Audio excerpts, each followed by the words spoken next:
Sir, what do you like to order? For starter, I would like to have the beef carpaccio. Carpaccio? Okay. So for main dish, I would take the bolognese. But can I have it also without pasta? Without pasta. Okay. So just the meat? Yeah, please. And for dessert, do you have something like meat cake? Meat cake? No, we don't have such a thing. You sure you just want to order meat? Yes, of course, because I'm on carnivore diet.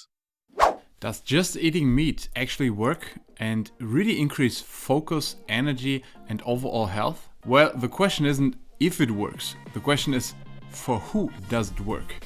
And we're gonna answer this question in today's video. And at the end, I will give you my personal recommendation on how to get all the advantages of the carnivore diet without restricting yourself to just eating meat. Welcome to today's video. My name is Marvin, and for those of you who don't know me, I'm a health coach for top 1% entrepreneurs, helping them optimize their health and performance. And if you want to learn more about training, nutrition, medical testing, and biohacking, then make sure you subscribe to that channel. So first and foremost, what is the carnivore diet? Actually, it's pretty simple. You just eat 100% animal foods.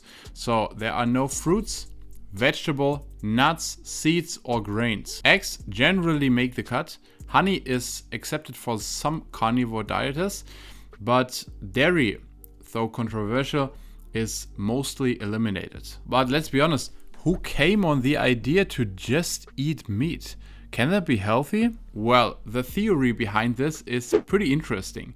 Before the agricultural revolution, 10,000 years ago, plant foods were seasonal and scarce, while hunting was difficult and not always successful. So technically, we are omnivores. So that means we can eat and digest both plants and animal foods. And during our evolution, it was pretty important for humans to get the most nutrient-dense food that's available. That means we needed a huge caloric return on our energy investments. And interestingly, we got the highest ROI, so the highest return, from meat whenever it was available. So here I can show you a table which is pretty interesting and compares different animal-based foods and their caloric return. So we can say that we are meat-eating apex predators. And therefore the carnivore diet gets praised a lot of benefits.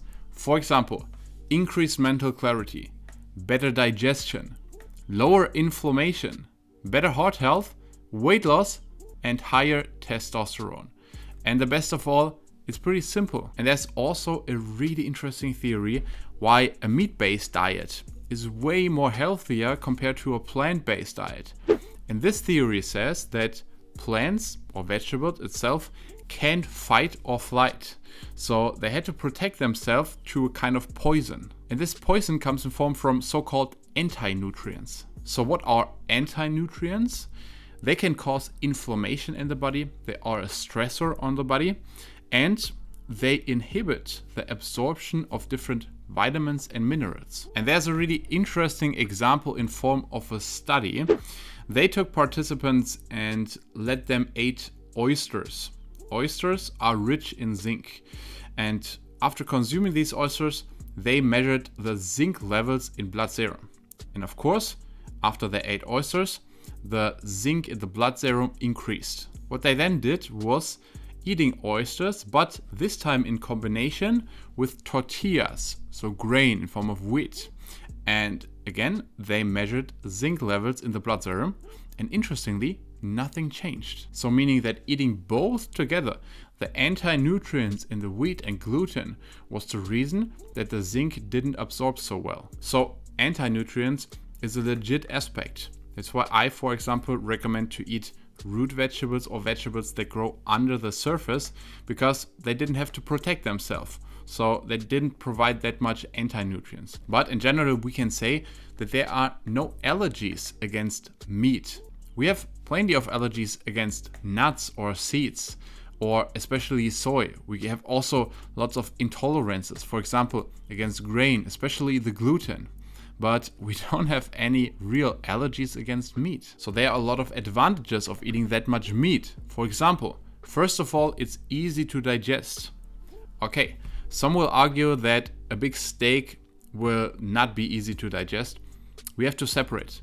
When you eat especially red meat, it stays a long time in the stomach. Yes, it has a long duration in the stomach, but as soon as it enters the gut, it's really easy for the body to digest. In general, we can say that for the gut, digesting meat is pretty easy and comfortable. Secondly, it's high in protein. And that's what I always preach, eat proteins first. Like, it's extremely important when you want to stay lean, when you want to stay healthy. So proteins are not just necessary for building muscle, but also for stabilize glucose level, also for stabilizing the immune level. So your body needs the proteins for various kind of things.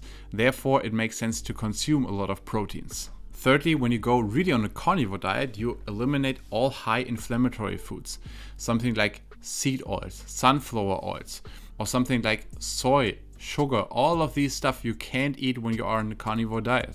And that's why it's praised to be anti-inflammatory, because you simply can't eat these high inflammatory foods. What I also mentioned, it's hypoallergenic. That means we don't have any allergies against meat. Lots of people have allergies against various kinds of foods, because they are not just these extreme forms of allergies where you eat some kind of peanuts and you have to go to the hospital. There are also lower forms of intolerances, for example, where people sometimes don't notice. That means you eat some kind of food, you maybe don't feel that well, maybe you have digestive problems, maybe you just have some kind of brain fog. That's because the intolerance. But people don't spot it because it's not that extreme like real allergies. And the last benefit is pretty simple. Like, you don't have to think about it. You don't have to waste some mental capacity to think about what you are eating, because you're just eating meat. Of course, there are a lot of disadvantages of the carnivore diet. First of all, it's really expensive, especially to get high quality meat.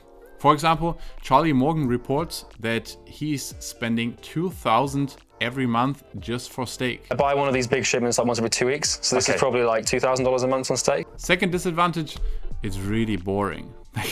You're just eating meat. So let's face it, it's with every diet. In the first few weeks, you have this honeymoon phase where you're really hyped, you're really excited, but after a few weeks, it gets really boring. And the third, and for my opinion, biggest disadvantage of the carnivore diet is, of course, it varies between people, but for some people, it can cause real digestive problems. Why? Because you are missing prebiotics. I don't want to go too far into the detail, but going to the toilet on a carnivore diet can sometimes be really uncomfortable. One important factor to determine if the carnivore diet or eating that much meat is beneficial for you is your genetics and your body type. Let's compare two body types. You have first of all the northern, the Inuit type. You have the South American or maybe African type. And depending on your genetics, it determines which kind of food you tolerate more. So for example, the Inuit has a body type which is designed to just eat meat, because in that region where this body type comes from, there is just meat available. On the other side, this can cause several problems for a body type that is more from the South American side or from the southern parts, because of course there were also different foods available. And this is why nutrition is highly individual. So to answer that question, is the carnivore diet the real secret to optimal performance? It depends is maybe not the satisfying answer that you are hoping. So therefore, I will give you my general recommendation. I recommend it like this. Combine half carnivore with half vegan diet. I guess both sides will hate me right now, but I will explain it to you.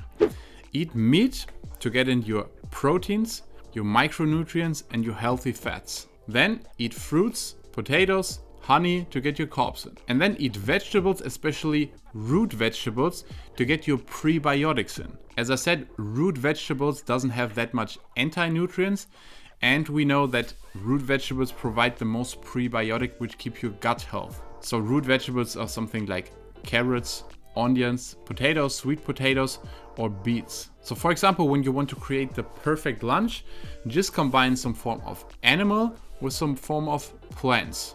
So you can have for lunch a steak and then combine it with some root vegetables, something like sweet potato. Or for dinner, choose some kind of turkey and then combine it maybe with some onions and carrots. And then for dessert, eat a fruit plate with a little bit of honey.